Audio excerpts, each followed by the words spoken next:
Welcome back to Afternoon Express. Now, we are finally ready for dessert. We are celebrating Africa Month as we do close off this week of African cuisine. And helping us do so is none other than the Queen from Zambia. How are you doing, girl? You back now for dessert? I'm back. So what are we making today?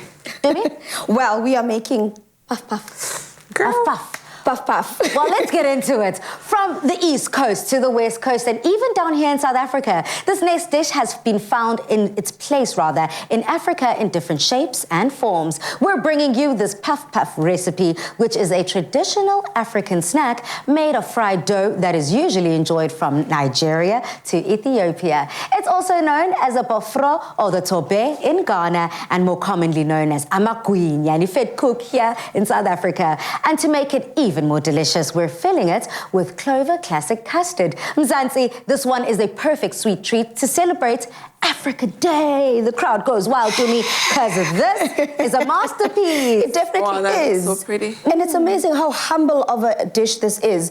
And the funny part is you've mentioned the African names of it. In France, it's called as a beignet. In the US, it's called a donut. In Zambia, we call it vitumbua. Vitumbua. Yes. I mean, it is such a universal dish to make. Yeah. And I'm glad that we're making it and we're actually speaking the same language by virtue of it being same ingredients, just, you know, different versions. I think this is like the ultimate African snack. Like, Really? you're not African if you're not...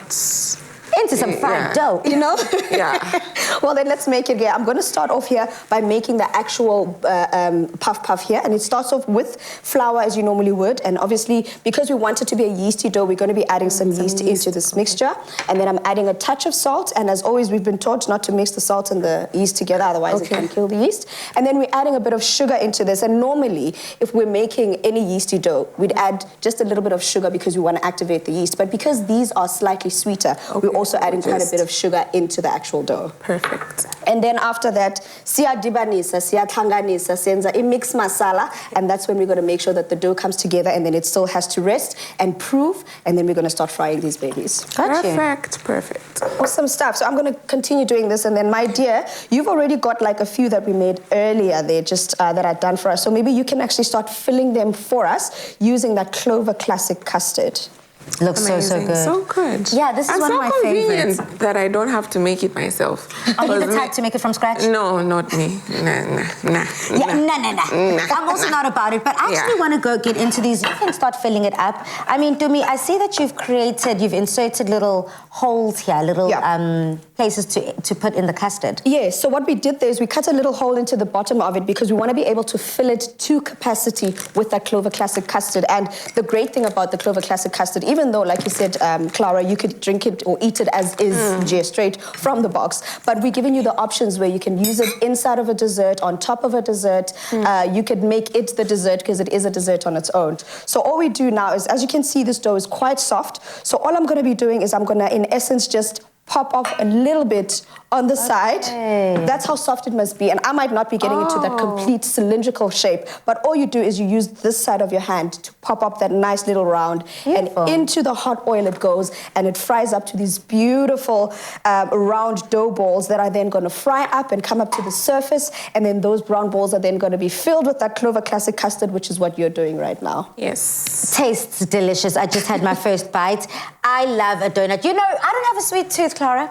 But not at all, but a donut. A donut is a donut. Who can say no to a donut? It's a donut, guys. And this is very, very delicious. So definitely, I mean, we have been celebrating African cuisine. Iguinya, ifed cook, donuts, however you like to enjoy it. That's exactly what it is. That's exactly what it is. Cute. And there we go, Bale. I just keep frying up these babies, and for you to know whether it's ready, they literally just puff up and come to the surface. That's when you know they're ready. And also Probably they get that's nice. why they call them puff puff. You puff Because they puff up. Puffing. So we just let them get golden brown, and then we can start good. enjoying them. Iconic. Head over to afternoonexpress.co.za to get this recipe. Now I think it's time for some music. So, we've had classic fashion from Timby, classic cars, thanks Chad, and we've seen classic hairstyles. And you, Michael? Classic! A classic range from Clover. Timeless taste. Made with love by Clover.